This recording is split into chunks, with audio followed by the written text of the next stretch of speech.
Salut les nerds! Hey, ça fait longtemps que j'avais hâte de dire ça. Je m'appelle Gablin, je suis un streamer québécois qui est sur Twitch depuis 4 ans à peu près, et j'ai une passion débordante pour les jeux de rôle sur table comme Donjons et Dragons, Call of Cthulhu, Vampire la Mascarade et toutes sortes d'autres jeux dont vous avez peut-être déjà entendu parler ou pas pantoute. Ça fait 20 ans que je pratique les jeux de rôle. J'ai commencé quand j'avais 10 ans et maintenant j'ai un certain âge. Certains d'entre vous me connaissent peut-être comme étant le gars qui a fait 2 vidéos sur les jeux de rôle sur table en 2016 avec des gobelins dessinés sur MS Paint. En 8 ans, il s'est passé énormément de choses dans ma vie et mon rapport à ces jeux-là a beaucoup changé, mais je pense que ce qui a le plus changé la donne pour moi, c'est quand j'ai découvert l'existence des jeux de rôle solo. Le nom le dit, un jeu de rôle solo, c'est un jeu de rôle comme Donjons et Dragons ou Call of Cthulhu, auquel tu peux jouer seul. Oui, tu peux jouer même à des jeux de rôle classiques comme Donjons et Dragons, tout seul, si tu veux et si tu sais comment. C'est un peu comme écrire un livre, mais il y a des mécaniques de jeu et des éléments de hasard qui viennent rajouter beaucoup de piquant et d'imprévisibilité dans un processus qui pourrait être relativement prévisible. C'est une super belle façon de tester les 250 jeux qu'on possède dans notre bibliothèque et qui accumulent de la poussière parce qu'on les a achetés sur Kickstarter sans avoir vraiment de plan pour les utiliser. Mais surtout, c'est le fun. Mon but avec ces vidéos-là, c'est que ce soit divertissant, mais aussi que ce soit instructif. Donc si vous voulez juste regarder un dude jouer à des jeux de rôle tout seul et suivre l'histoire qui va évoluer au fil de ses parties, ben vous êtes à la bonne place. Et si vous appréciez ça, ben je sens que j'ai bien accompli mon objectif. Mais je veux aussi que les vidéos permettent aux gens qui n'ont jamais fait de jeu de rôle solo de regarder le processus que je vais utiliser et de mieux le comprendre. Donc je vais essayer de vous expliquer au fil des vidéos qu'est-ce que je fais, comment je le fais, pourquoi je le fais, pour que vous aussi vous puissiez peut-être avoir vos propres aventures en faisant du jeu de rôle solo. Fait que sans plus tarder, on y va. On pourrait dire qu'il existe 2 grandes catégories de jeux de rôle solo. D'une part, il y a les jeux de rôle qui sont construits pour être joués en solo. Je pense notamment à des jeux comme Ironsorn ou Thousand Year Old Vampire qui ont des mécaniques qui existent pour supporter un jeu en solitaire. Vraiment, les développeurs de ces jeux-là ont fait ces jeux-là dans le but qu'ils soient joués en solo. Dans la deuxième catégorie, on retrouve ce qu'on appelle des émulateurs, c'est-à-dire un système de règles qui te permet de jouer à un jeu de rôle en solo en simulant un maître de jeu. Là, vous allez me dire, Gablin, t'es tombé sur la tête, ça se peut pas. Un maître de jeu, c'est un être humain à part entière, avec une tête remplie d'idées, qui est capable d'être créatif, adaptable, d'improviser des choses. Tu peux pas simuler ça avec un système de règles. Et vous avez raison. Un émulateur, ça ne remplace pas complètement un maître de jeu, parce que la personne qui joue en solo va un petit peu être le maître de jeu elle-même. L'émulateur, il est là pour donner des réponses à nos questions et des résultats qu'on va devoir interpréter nous-mêmes. Donc, il nous remplace pas vraiment en tant que maître de jeu. Il fait juste rajouter le petit côté imprévisible qui va nous permettre de créer une histoire dont nous-mêmes, on connaît pas le début ou le milieu ou la fin.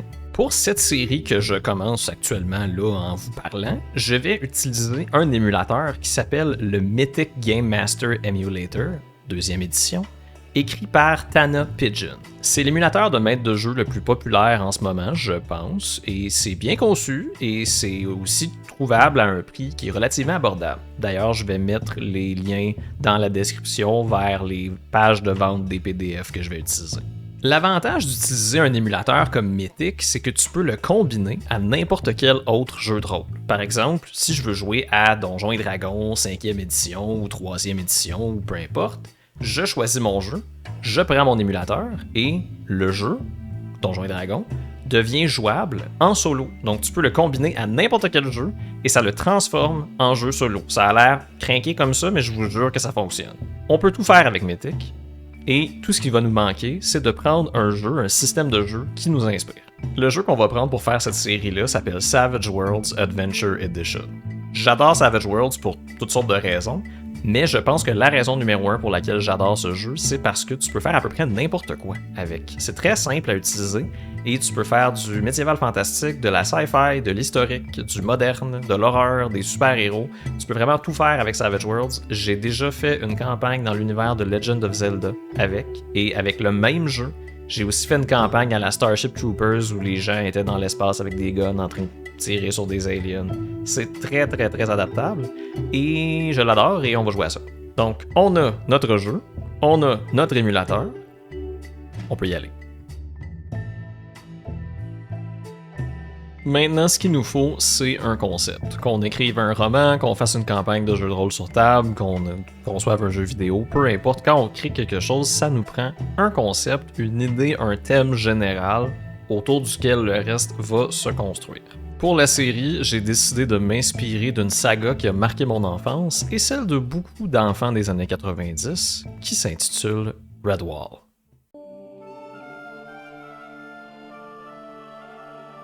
À l'origine, c'était une série de livres écrits par l'auteur britannique Brian Jacques et ça a ensuite été adapté en dessin animé qui a séduit beaucoup de geeks de ma génération. Les livres et la série sont excellents et je les recommande tous. Ce que j'aimais de Redwall, moi, c'était surtout le contraste entre la beauté de la nature et l'horreur de la guerre. On a des personnages qui sont des créatures de la forêt, adorables, des souris, des mulots, des écureuils, des lapins.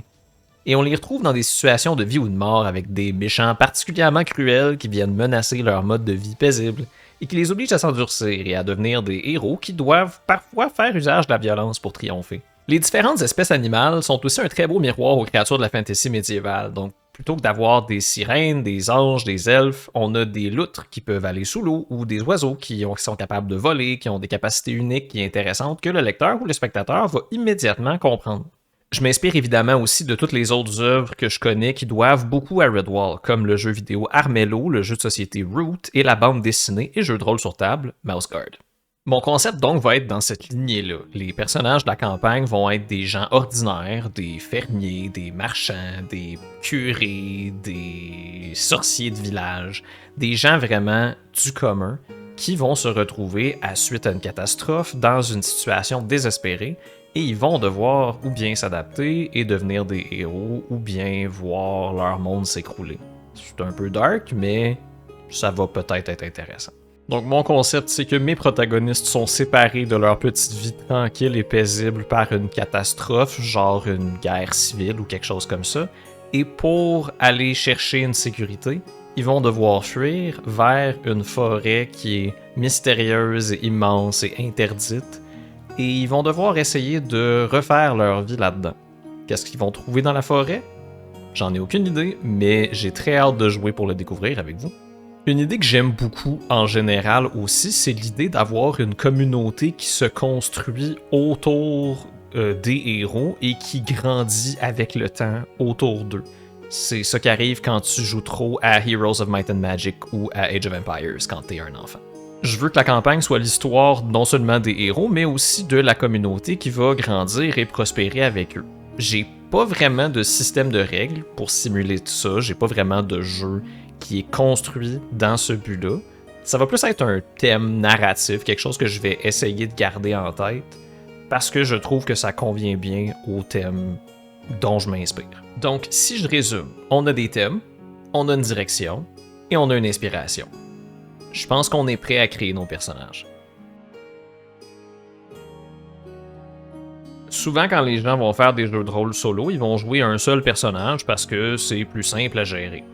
J'ai déjà testé ça, je trouve que ça fonctionne bien, mais pour cette série-là, je voulais me donner un petit défi et je voulais créer 2 protagonistes. Quelque chose que ça permet, c'est d'avoir un peu une dualité dans leur personnalité, mais aussi dans leur capacité. Donc on peut faire un personnage qui est peut-être bon dans quelque chose et peut-être faire un autre personnage qui va venir un peu combler les failles du premier personnage. Je me disais que ça pourrait être intéressant d'expérimenter avec ça et j'aime ça me casser de basic pour rien. Je me suis dit que ce serait cool d'avoir un personnage qui est vraiment conçu pour les thématiques et les inspirations de la campagne. On s'en va dans une forêt, on veut un personnage qui est bon à s'orienter et à se débrouiller dans une forêt. On veut une histoire de gens ordinaires qui deviennent des héros, ben je vais prendre quelqu'un d'ordinaire qui a un courage et un potentiel héroïque. Mon premier personnage va s'appeler Chardonne. Elle va être un écureuil roux. On se rappelle, hein, on est dans un univers à la Redwall, donc tout le monde est un habitant d'un monde médiéval fantastique, mais c'est aussi un animal. Chardonne va être une espèce de rôdeur, une espèce de ranger. Je veux qu'elle aille un arc, je veux qu'elle soit capable de se débrouiller dans la nature, et je veux qu'elle soit capable de partir en éclaireur, d'être discrète et de se démerder dans une espèce de monde de guérilla, nature sauvage, Bref, je veux qu'elle soit vraiment comme un poisson dans l'eau dans cet univers-là. Au niveau de sa personnalité, au niveau des thèmes, je l'imagine vraiment être une personne très courageuse, pleine de ressources, qui aime l'aventure peut-être un peu trop pour sa propre sécurité, et qui est toujours volontaire pour prêter main forte aux autres habitants de sa communauté. On veut vraiment quelqu'un qui va être le héros local, qui va représenter les siens, qui va se battre pour eux, et qui va être prêt à se jeter dans l'aventure si ça peut bénéficier aux autres. Et peut-être un peu à elle aussi, tant qu'à y être. Pour créer Chardon, il a fallu que je crée une espèce d'écureuil roux dans Savage Worlds. Et ce qui est cool avec Savage Worlds, c'est que c'est très facile de créer des espèces qui n'existent pas dans un univers médiéval fantastique classique. Donc pour jouer un écureuil roux, je lui ai vraiment donné des choses qui seraient appropriées, comme la capacité de grimper sur les surfaces, la capacité de sauter beaucoup plus haut et beaucoup plus loin que les membres de d'autres espèces. Mais pour compenser ces habiletés-là, je lui ai aussi donné une petite pénalité au combat, parce qu'on va se le dire, un écureuil, c'est pas fait pour la baston en général. Je lui ai aussi donné comme désavantage la curiosité et un vœu de protéger les autres réfugiés, parce que je veux que ce soit un personnage qui est un peu casse-gueule et qui aime un peu trop prendre les risques pour son propre bien. Pour équilibrer, j'ai décidé que mon deuxième personnage allait être un personnage très physique, un blaireau qui va s'appeler Rollon. Donc là où Chardon est très agile, très rapide, très discrète, Rollon va être une espèce de gros baraqué invincible, mais je voulais pas vraiment en faire l'archétype du gros barbare qui est toujours là pour se battre. Je pense que Rollon, en fait, ça va être un petit peu un pacifiste. J'ai décidé que ça allait en fait être un ancien prêtre, ou en tout cas quelqu'un qui a vécu la majorité de sa vie dans un monastère et qui est pas exactement prêt à assumer son rôle de gros tapocheux du groupe et qui va peut-être devoir l'accepter au fil du temps. En termes mécaniques, pour créer ce personnage-là, il a fallu que je crée la race du blaireau, encore une fois, avec les règles de Savage Worlds. Donc, pour représenter sa grande résistance et ses capacités naturelles, je lui ai donné des griffes avec lesquelles il peut attaquer, une augmentation en taille parce qu'un blaireau, comparativement à une souris ou à un écureuil, c'est pas mal gros, une vision dans le noir et une augmentation en vigueur, mais je lui ai aussi donné quelques petites pénalités pour compenser, comme le fait qu'il soit énorme fait qu'il peut pas porter tant de vêtements que ça, et il est pas tellement bon pour être discret. Je lui ai aussi donné quelques pénalités pour le rendre un peu plus intéressant en tant que personnage, notamment le fait qu'il soit assez hésitant, et je lui ai aussi donné peut-être une ou deux phobies qui pourrait rentrer en compte dans le jeu, mais ça, on va le découvrir un petit peu plus tard. Et donc, on a nos deux personnages qui, je crois, tant mécaniquement qu'au niveau de leur personnalité, se complètent très bien. Une espèce de rôdeuse intrépide qui va foncer à bras ouverts dans l'aventure, et son compagnon, un peu balourd, pas particulièrement courageux, qui va essayer de la suivre là-dedans et qui va peut-être se découvrir des talents qu'il connaissait pas lorsqu'il va progresser dans cette histoire-là, ou peut-être qu'ils vont juste tous mourir après une séance, on le sait pas, mais j'ai hâte de le découvrir. Donc tout ça conclut cette séance 0, qui est le nom qu'on donne généralement à la séance où les joueurs et le maître de jeu s'assoient, créent leur personnage, conçoivent l'aventure, conçoivent la campagne, décident un peu de quelle direction tout ça va prendre, et après ça, on est prêt pour se lancer dans la première séance. Évidemment, cette première séance-là va avoir lieu dans ma prochaine vidéo, donc vous allez pouvoir, lors de ma prochaine vidéo, découvrir qui est Chardon, qui est Rollon, où est-ce qu'ils s'en vont, qu'est-ce qui se passe, qu'est-ce qui leur arrive, c'est quoi cette histoire-là. Honnêtement, c'est possible que vous soyez encore pas mal confus après avoir écouté cette vidéo, et c'est correct. Ce que j'ai expliqué aujourd'hui, c'était beaucoup mon processus, c'était beaucoup qu'est-ce qu'il vous faut pour faire des jeux de rôle solo. Et on se rappelle, qu'est-ce qu'il vous faut? C'est un jeu, un émulateur si c'est pas un jeu qui se joue en solo pour le rendre jouable en solo. Et après ça, vous décidez qu'est-ce que vous voulez raconter comme histoire. Est-ce que vous voulez raconter une histoire de science-fiction qui se déroule dans l'espace avec des mercenaires qui puent de la gueule puis qui lancent des cigarettes par terre? Est-ce que vous voulez faire un truc d'arts martiaux où tout le monde est super honorable puis se bat en volant comme dans les films de Jet Li? Est-ce que vous voulez juste faire Pokémon, je sais pas, n'importe quoi? L'important, c'est de trouver un jeu qui supporte le genre d'histoire que vous voulez raconter, et après ça, de donner une petite direction à cette histoire-là, de créer vos personnages en utilisant les règles du jeu que vous avez choisi. Et vous êtes Gucci, vous pouvez jouer. Évidemment, si vous avez des questions, n'hésitez pas à les poser dans les commentaires, n'hésitez pas à laisser like, share, toute la patente. Je sais pas qu'est-ce que le monde cool dit sur YouTube, c'est juste ma première vidéo, laissez-moi une chance. Là. Bref, j'espère que cette vidéo-là vous a plu, qu'elle vous a appris des choses et que vous avez aussi hâte que moi de découvrir les aventures de Chardonne, Rollon et leurs concitoyens alors qu'ils s'aventurent dans la mystérieuse et interdite forêt de Cœur Écorce. À la prochaine!